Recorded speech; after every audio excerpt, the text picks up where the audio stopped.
This is the start of a video series related to hybrid and online educational modalities. This is a story that is 18 years in the making.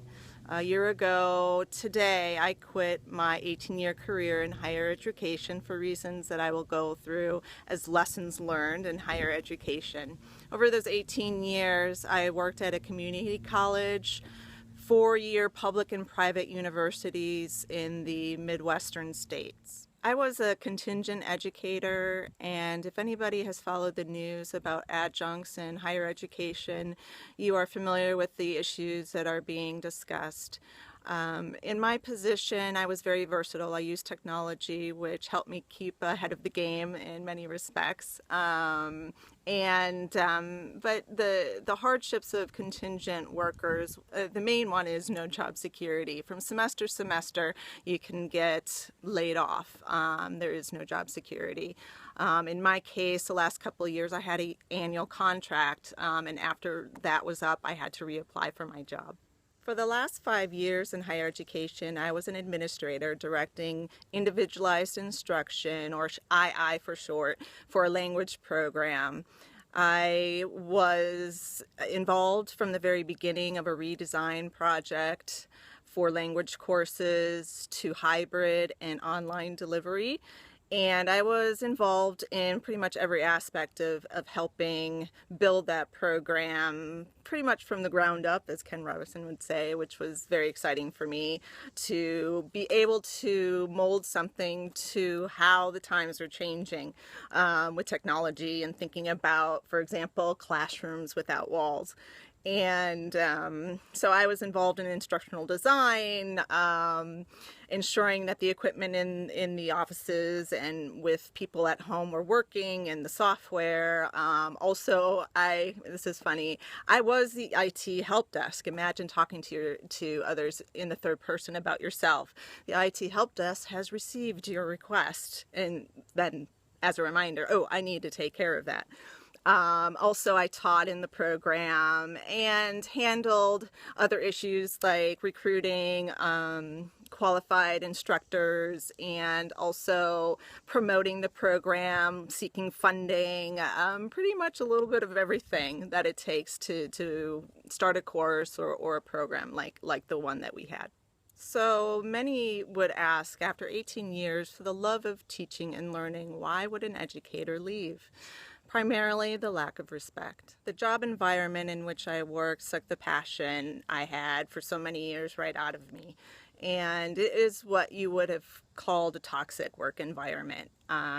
Decisions were being made that would directly affect students and also my team members, my colleagues. Those decisions that are made without consulting those people that are directly involved and also very knowledgeable about, for example, how our program worked. The final straw for me, that was the deciding point for me to quit my job in education, was to hear, after one of my educators in my program had received praise from students, that they had sent a thank you note to the University Center for the Advancement of Teaching in her name, that an administrator asked this question: why is this teacher teaching in individualized instruction and not in the classroom? What shocked us about this comment, my colleague and I, is that hybrid and online courses need good instructors as well. And there's a stigma of online hybrid versus classroom, that it's not as effective. And just as in classrooms might not be an effective mode for some students, online and hybrid might not be the best for some learners either. But yes, it can be beneficial and it can be effective using certain approaches and effective design. What is individualized instruction? Imagine a flexible program that offers courses that are 1, personalized, 2, competency-based, basing advancement on reaching proficiency levels. 3, that is flexibly scheduled. Students could schedule with instructors or speaking group leaders during weekdays, weeknights, weekends.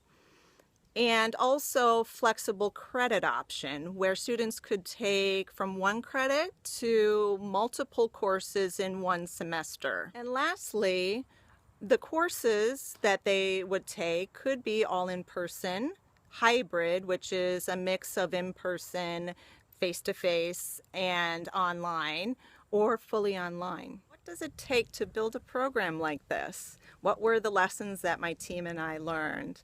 This is what is coming up in my video series on education and online and hybrid courses, and also 2 topics that I'm very passionate about, which I will talk about in the video series, is using a professional or creating a professional learning network as a training tool for instructors who are going to be teaching online and hybrid, and also an online student orientation to prepare prospective and also enrolled students for the hybrid or online course.